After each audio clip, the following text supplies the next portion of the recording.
1948 कश्मीर का पहला युद्ध। 1965 पाकिस्तान ने ऑपरेशन गिब्राल्टार शुरू किया। 1971 बांग्लादेश मुक्ति संग्राम। 1999 कारगिल युद्ध। 2001 संसद पर हमला। 2008 मुंबई आतंकवादी हमले। 2016 उरी अटैक। 2019 पुलवामा अटैक और 2025 पहलगाम अटैक। भारत ने पाकिस्तान के कई बार आतंकवाद के अनगिनत हादसे झेले हैं, जिसमें हमारे बहादुर सैनिकों और निर्दोष नागरिकों की जान गई। और भारत हमेशा शांति का प्रस्ताव रखता रहा। लेकिन ये बात तो हमारे पुराणों में भी लिखी है, शांति कभी भी हमारे लोगों की कुर्बानी के बदले नहीं हो सकती। 2025 के पहलगाम अटैक ने भारत की सब्र का बांध तोड़ दिया और यूं हुई शुरुआत ऑपरेशन सिंदूर की। आइए जानते हैं पहलगाम कश्मीर अटैक में ऐसा क्या हुआ जहां 26 टूरिस्ट मारे गए और कैसे इंडिया ने पाकिस्तान के टेररिस्ट हाइडआउट्स पे अपने पावरफुल एयर डिफेंस सिस्टम के साथ करारा जवाब दिया। ये सब शुरू हुआ कश्मीर के इस दशक के सबसे ज्यादा टेरिफिक अटैक से। धर्म के नाम पर या कुछ और, चलिए जानते हैं।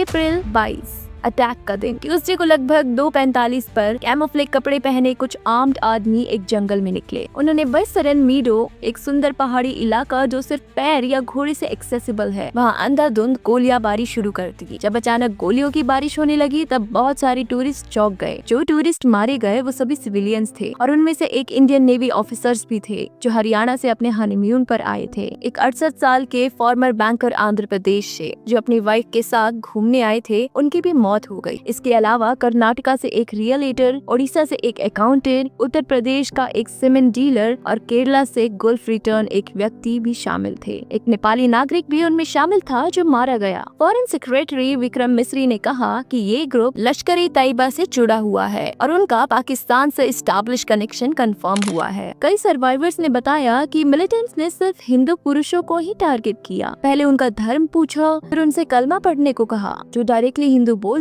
उन्हें तुरंत गोली मार दी गई। और तो और एक व्यक्ति से उसके पैंट उतरवाकर कंफर्म किया गया कि वो हिंदू है या नहीं और फिर उसे वहीं मार दिया गया। इस ब्रूटल अटैक ने इंडिया में क्रोध और दुख की लहर डाल दी। सभी पॉलिटिकल पार्टीज ने मिलकर सख्त एक्शन की डिमांड की। अप्रैल 23 इंडिया का इमीडिएट एक्शन। इंडिया ने सबसे पहले इंडस वाटर ट्रीटी 1960 के वाटर शेयरिंग पैक्ट को सस्पेंड कर दिया। सार्क वीजा एग्जम्पशन स्कीम के तहत दिए गए पाकिस्तानी वीजा कैंसिल कर दिए गए। जो पाकिस्तानी लोग इंडिया में थे उन्हें 48 घंटे में देश छोड़ने का ऑर्डर मिला। पाकिस्तानी हाई कमीशन को मिलिट्री, नेवल, एयर एडवाइजर्स को एक हफ्ते में इंडिया छोड़ने का ऑर्डर मिला। इंडिया के एडवाइजर्स को भी पाकिस्तान से बुला लिया गया। दोनों देशों के हाई कमीशन की स्टाफ स्ट्रेंथ को 55 से हटाकर 30 मेंबर्स तक लाने का ऑर्डर दिया गया। पीएम मोदी ने इस घटना पर कहा, जो लोग इस घटना के जिम्मेदार हैं उन्हें छोड़ेंगे नहीं, जस्टिस जरूर मिलेगा। अप्रैल 24 पाकिस्तान ने टिट फॉर टैट एक्शन में इंडियन सिटीजन को निकाल दिया। वीजा कैंसिल की और एयर स्पेस बंद कर दिया गया। न्यूक्लियर रिटेलिएशन की धमकी भी मिली। अप्रैल 25 पाकिस्तान ने एलओसी पर सीज फायर वायलेशंस किए और शिमला एग्रीमेंट को सस्पेंड कर दिया। यूएन, यूएस और वेस्ट के नेशंस ने दोनों साइड्स को शांत रहने को कहा।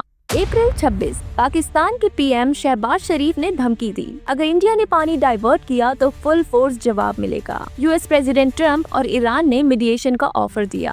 अप्रैल 30 पाकिस्तान ने लगातार 5वीं रात सीज फायर वायलेट किया। पाकिस्तान के इंफॉर्मेशन मिनिस्टर ने क्लेम किया कि इंडिया 24 से 36 घंटे के अंदर मिलिट्री स्ट्राइक करने वाला है। मई 1 US secretary of state Marco Rubio ने इंडियन ईएएम जयशंकर और एनएसए अजीत डोवाल से बात की। जयशंकर ने बताया कि इंडिया रिटेलिएट करेगा। यूएस ने पहलगाम किलिंग्स पे दुख व्यक्त किया और इंडिया के साथ एंटी टेररिज्म में कोऑपरेशन करने का वादा किया। मई 3 पाकिस्तान ने बैलिस्टिक मिसाइल को टेस्ट किया। इंडिया ने भी जवाब में ट्रेड रूट्स बंद कर दिए। मई 7 ऑपरेशन सिंदूर। इंडिया ने ऑपरेशन सिंदूर लॉन्च किया। 9 टेरर कैंप्स में प्रिसीजन स्ट्राइक्स किए। टारगेट से लश्कर-ए-तैयबा, जश्न-ए-मोहब्बत, हिजबुल मुजाहिदीन, लेकिन मिलिट्री टारगेट्स अवॉइड किए गए। लेकिन पाकिस्तान ने सेम डे 15 मिसाइल लॉन्च किए, जिसमें से 8 जम्मू कश्मीर पर थे। इस पर इंडिया ने अपने सुदर्शन चक्र S-400, जो कि एक एयर मिसाइल सिस्टम है जो इंडिया ने रशिया से एक्वायर किया था, इसकी मदद से उन्होंने इन मिसाइल अटैक को इंटरसेप्ट किया। साथ ही साथ इंडिया ने रिलेटरी ड्रोन स्ट्राइक से पाकिस्तान के कई डिफेंस यूनिट्स को डिसेबल कर दिया। मई 8 भारत की वार्निंग के बावजूद पाकिस्तान ने दूसरी बार रिटेलिएशन करते हुए 300 से 400 तक ड्रोन्स नॉर्थ इंडियन के कई शहरों जैसे कि अमृतसर,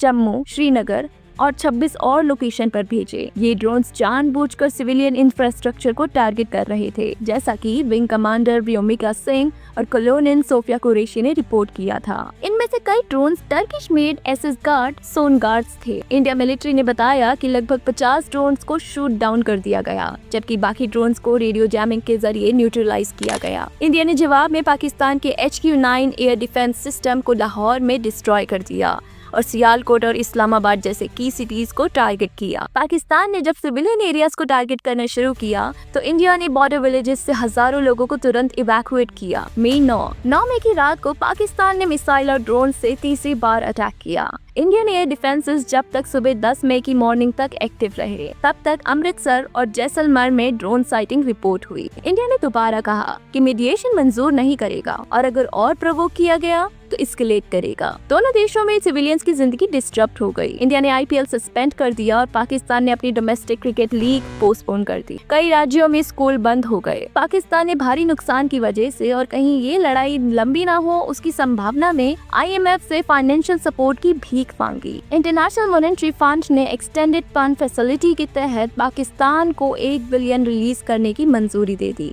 मई 10 टेंशन अपने शिखर पर पहुंच गए थे जब इंडिया और पाकिस्तान ने एक दूसरे के मिलिट्री बेसिस पर मिसाइल फायर की। इंडिया ने पहले 3 पाकिस्तानी एयर बेसिस को टारगेट किया, जिनमें से एक रावलपिंडी था, वो गैरिसन सिटी जहां पाकिस्तान आर्मी का हेडक्वार्टर्स है। जब पूरी दुनिया न्यूक्लियर आर्म पड़ोसियों के बीच टोटल वॉर के लिए तैयार हो रही थी, सोर्सेज के मुताबिक वाइड स्प्रेड पैनिक के बीच JD वॉन्स ने PM मोदी से बात की। मोदी ने कहा नो मीडिएशन, अगर पाकिस्तान नहीं रुकता तो इंडिया भी मुंह तोड़ जवाब देगा। उसी दिन बाद में रूबियो ने जयशंकर को इन्फॉर्म किया कि पाकिस्तान ने हॉस्टिलिटीज को रोकने के लिए राय दी है। दोनों देशों के DGMO ने लोकल टाइम के मुताबिक 5 PM पर फायरिंग रोकने का म्यूचुअल अंडरस्टैंडिंग पर कोऑर्डिनेट किया। US को पाकिस्तानी सोर्सेज से ये डील का पता चल गया और डोनाल्ड ट्रंप ने सोशल मीडिया पर क्रेडिट ले लिया। US प्रेसिडेंट ट्रंप ने अपने X अकाउंट पर सीज फायर अनाउंस की, जिसे उन्होंने कहा कि US ने मीडिएट किया है। पाकिस्तान ने US का शुक्रिया अदा किया, जबकि इंडिया ने इंसिस्ट किया कि ये फाइटिंग रोकने का डिसीजन बिल्कुल दोनों पड़ोसी देशों ने बिना किसी थर्ड पार्टी के इंटरवेंशन के लिया है। मई 10 की रात अग्रीमेंट के कुछ ही घंटों बाद पाकिस्तान अपनी हरकतों से बाज नहीं आया और श्रीनगर में एक्सप्लोजन शुरू कर दिए गए। जम्मू एंड कश्मीर के चीफ मिनिस्टर उमर अब्दुल्ला ने सोशल मीडिया पर लिखा, ये कोई सीज फायर नहीं है, और बताया कि श्रीनगर में एयर डिफेंस यूनिट ने फायरिंग की और शहर भर में एक्सप्लोजन की आवाज आ रही थी। मई 11